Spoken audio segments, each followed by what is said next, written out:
let's be honest. They finally found their treasure at the end of the rainbow. There was three things that they only ever in the medical world wanted to solve for money, nothing else, right? Hair loss, they've solved that, right?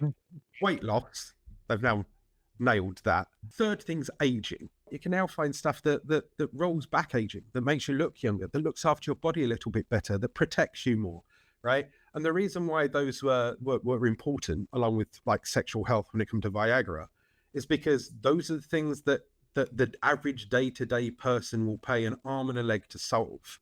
And now they found it, right? And that's why Eli Lilly continue to absolutely dominate on what they're doing, because they found the golden goose now. Let's see how many eggs we can squeeze out of it. Let's see how many peptides we can put in it. So Ozempic was one thing that it's tackling. Mounjaro is 2, right? There's another one coming out or testing, which is rituximab, which is 3. And this is the early stages of this drug. You give it another 5 years of them realizing that every time they add a peptide, they can continue to renew that copyright and that patent and make more money.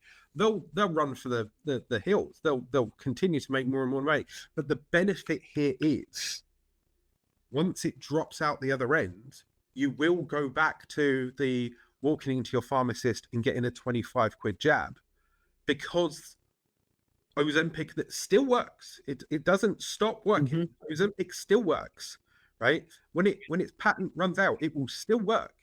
It just means that they can't charge an arm and a leg for it. That's why, as I said, 3-5 years time, you'll get those cheaper medications, those oral medications, and this will change the world. Okay, because the mass thinning of the world population will then solve certain problems, and then heart conditions are a thing of the past.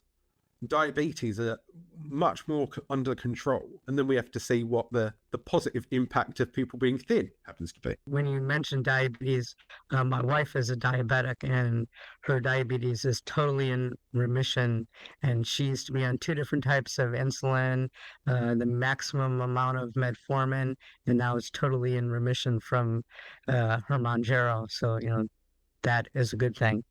Well, that's it. And no matter how good diabetic drugs happen to be, metformin is still a powerful drug that causes problems to you in the long run. Just to be able to be off of that is such a huge benefit to somebody. And not only that, it continues to play the game where the more metformin you take, the more insulin resistant you become, which means you have to take more metformin, right? And the only reason I know that is my ex-partner had gestational diabetes. And every month was a struggle for her. And it's all of these things. This is the ingenuity of human beings. There is always a capitalist element to it, which is fine. If you put in a lot of research, then you deserve to make an element of profit.